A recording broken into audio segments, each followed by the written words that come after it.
Hello everyone, my name is Ayana Yadav and my name is Arpit. We are from grade 5th in City International School. आज हम आए हैं मेरी Hindi Amayra book पाठ 7 जिसका नाम है अपनी रुचियों का संसार के ऊपर चर्चा करने के लिए। तो आज हमारे साथ है हमारी special guest our principal ma'am. तो चलिए उनके थॉट्स जानते हैं। Welcome ma'am. सो मैम हमने अभी अभी ये चैप्टर पाठ खत्म करा है। मैम ये कविता लिखी है मीना गुप्ता ने। तो मैम हमें इससे ये सीखने को मिलता है कि मैम जैसे अपनी शिक्षा और रुचियों को कैसे पूरा करें, मैम किसको ज़्यादा महत्व दे, रुचि या फिर शिक्षा, और मैम क्या ज़्यादा जरूरी है, रुचि या फिर शिक्षा। तो मैम मेरा पहला प्रश्न आपसे ये है कि जब आप छोटे थे तो आपको क्या क्या करना पसंद था, आपकी रुचि क्या थी? बहुत अच्छा प्रश्न है आपका। तो जब मैं छोटी थी, देखो हमारी रुचियां जो है, जो हमारे आसपास चीजें होती हैं उससे ही डेवलप होती है, आपका जो एक्सटर्नल एनवायरनमेंट होता है, राइट। तो मैं अपने टीचर्स से बड़ी एनकरेज होती थी, इंस्पायर होती थी कि वो कितने नॉलेजेबल हैं, उनके पास कितना ज्ञान है, ये मेरे पास क्यों नहीं है, मुझे भी पढ़ाना है, मुझे भी ऐसे ही बनना है बड़े होकर। तो मैं टीचिंग की तरफ ज़्यादा थी, छोटी सी उम्र से ही मैं दूसरे बच्चों को जो मेरे से छोटी क्लास में होते थे मैं उनको पढ़ाया करती थी। और जब मेरा फ्री टाइम होता था तो उसमें मुझे हर चीज़ करना अच्छा लगता था। जैसे अगर आप हॉबीज़ की बात करें तो ड्राइंग हो गया, उसके बाद आता है आपका डांस हो गया, म्यूजिक हो गया। तो मैं इन सब चीज़ों में बड़ी रुचि रखती थी। टीचिंग मेरी हमेशा प्रायोरिटी पर रही है, दूसरों को पढ़ाना, जो भी मुझे आता था समझ में मैं दूसरों को बताना बहुत पसंद करती थी, खासकर छोटे बच्चों को। तो मैम आपके पेरेंट्स ने आपको अप्रिशिएट करा कि ये चीज़ करनी है या नहीं? हाँ, वो बिल्कुल हर माँ-बाप इस चीज़ को एप्रिशिएट करेंगे कि देखिए अपने ज्ञान को मैं बाँट रही हूँ और दूसरे छोटे बच्चों को मैं मदद कर रही हूँ समझाने में। शायद आप ये जानना चाह रहे हैं कि वो एज़ अ पैशन मैं बड़े होकर कि मैं टीचर बनना चाहती हूँ, वो बात मैंने उनसे की थी या नहीं की थी, तो उस पे उनका क्या रिएक्शन था, राइट? तो उनका रिएक्शन, हर माँ-बाप चाहते हैं कि हम कुछ बड़ा करें, right?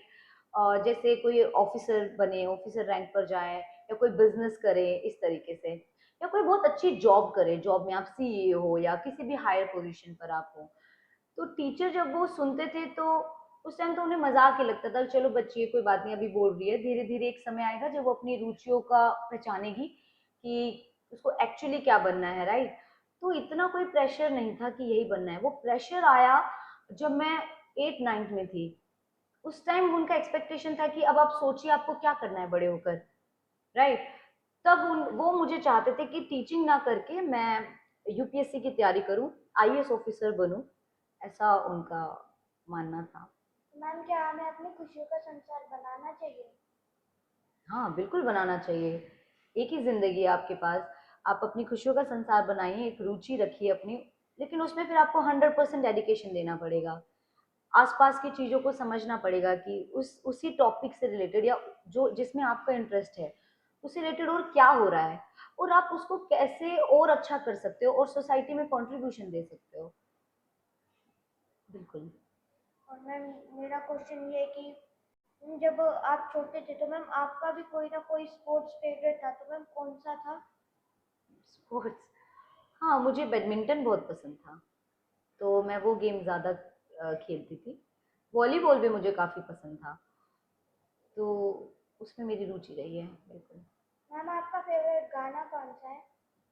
My favourite song, Saraswati Chandran एक मूवी है, 1969 में आई थी शायद, मैं श्योर नहीं हूँ ईयर को लेकर। उसमें लता मंगेशकर जी का गाना है छोड़ दे सारी दुनिया किसी के लिए, वो मुझे बेहद पसंद है, काफ़ी मोटिवेशनल सॉन्ग है। मैम हमें अपने शौक पूरे का करने का अधिकार होना चाहिए या पढ़ाई भी करनी चाहिए, मतलब पढ़ाई ज़्यादा प्रायोरिटी या फिर शौक?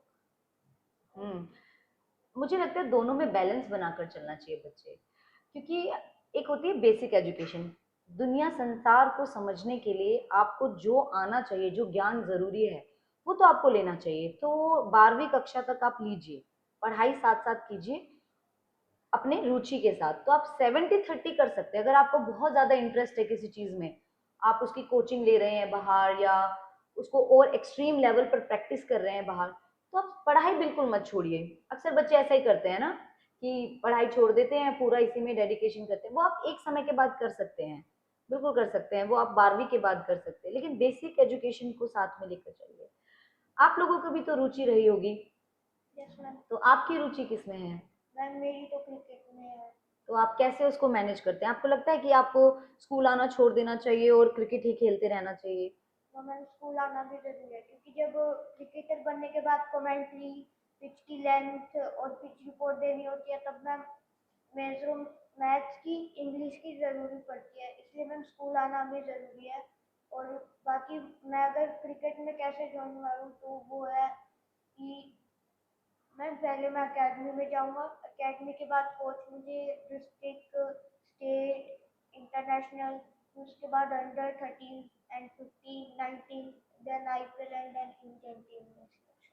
वेरी नाइस, तो आप उसके लिए काम कर रहे हैं, राइट? आपकी किस चीज में रुचि है मैम एंडना? Craft, very nice. तो क्राफ्ट में आप क्या करना चाहती हैं क्राफ्ट में आगे? मैम मैं ऐसा करना चाहती हूँ कि जो प्लास्टिक वेस्ट है वो थोड़ा कम हो जाए।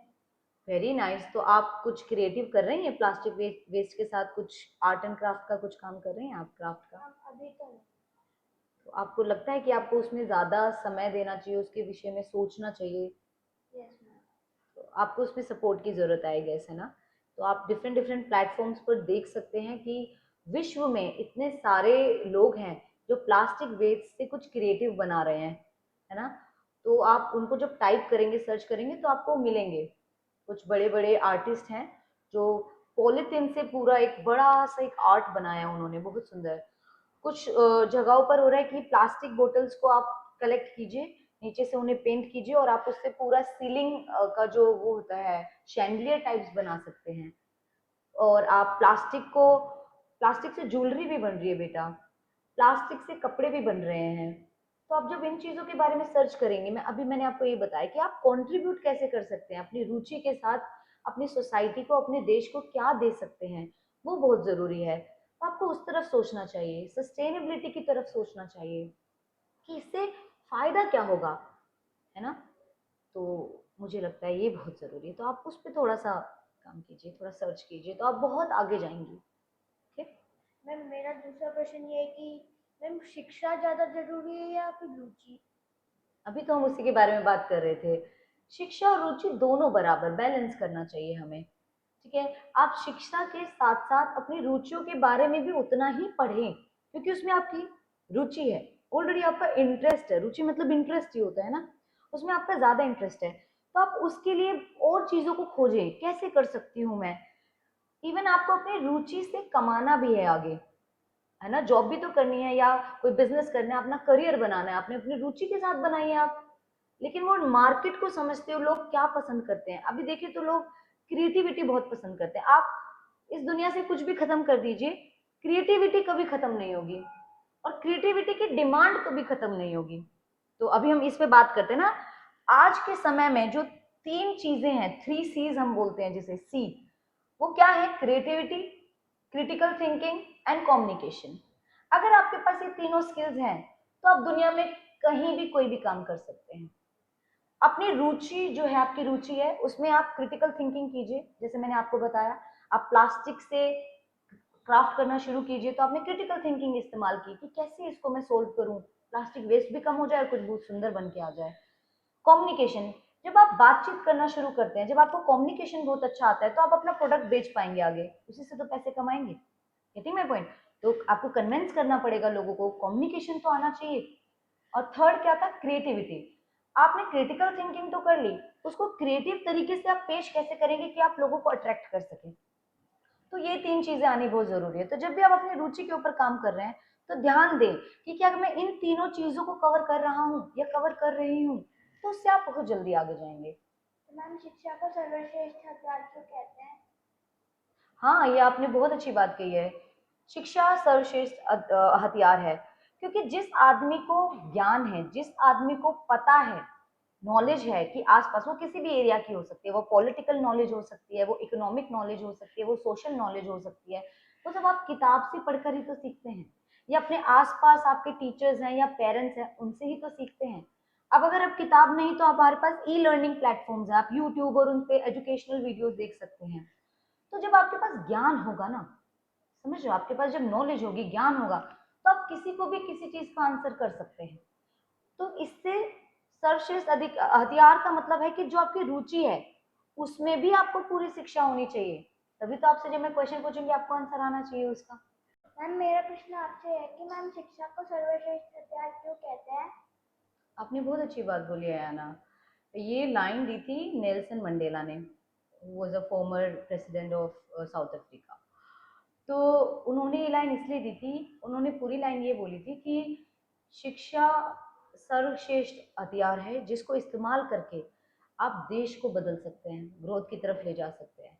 क्योंकि जब आपको नॉलेज होगी ना बेटा, तो आप किसी को भी क्वेश्चन कर सकते हैं सही क्या है और गलत क्या है। तो सही गलत को जानना ही जिंदगी है। सक्सेसफुल लाइफ का जो मंत्र है वो यही है कि आपको ये पता रहे सही क्या है और गलत क्या है। तो अभी इस उम्र में आपको छोटे छोटे सही गलत को बताया जाता है, which is morally right, non stealing, no lying, honesty is right, isn't it. जब बड़े होते जाएंगे तो आप सोसाइटी को समझने लगते हैं, फिर उसमें बहुत बड़े लेवल पर सही गलत समझने लगते हैं आप। तो शिक्षा से आप बहुत कुछ कर सकते हैं। हमारी सोसाइटी में आप देखिए, अगर बी आर अम्बेडकर किसी भी तरह करके पढ़ाई नहीं करते, राइट करते, तो वो हमारा कॉन्स्टिट्यूशन कौन ड्राफ्ट करता, isn't it? तो शिक्षा ने ही उनको इतना बड़ा बनाया कि वो क्या पीछे पास्ट में गलत रहा और आगे क्या सही कर सकते हैं उसकी समझ को पैदा करता है। इसलिए शिक्षा सर्वश्रेष्ठ हथियार है। हमें ज़रूर शिक्षा लेनी चाहिए, स्कूल जाना चाहिए, हमें पढ़ाई करनी चाहिए, जो बुक्स लिखी हैं उनको समझना चाहिए और उसे अपने आम जीवन में ज़रूर देखना चाहिए। जैसे आप बता रहे हैं आपने टॉपिक पढ़ा है अपनी रुचियों का संसार, तो क्या आप उसे अपने जीवन से रिलेट कर पा रहे हैं, अपनी लाइफ से रिलेट कर पा रहे हैं?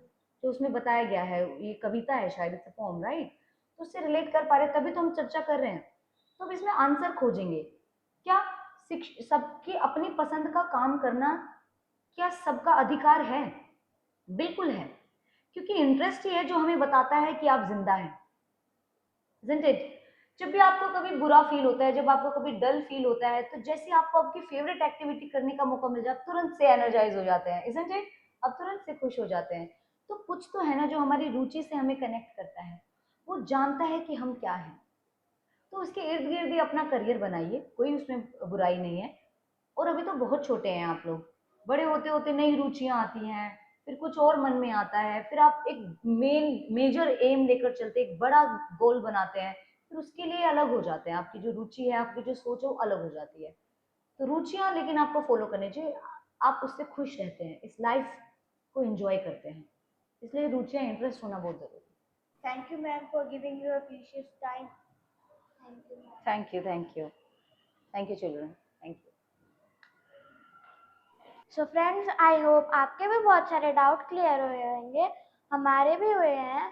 तो हमने इससे सीखा कि हमें रुचि और शिक्षा को एक साथ लेके चलना चाहिए और पेरेंट्स को भी ये समझना चाहिए कि हमें अपनी रुचि विकसित होने का अधिकार होना चाहिए। सो बाय बाय गाइस।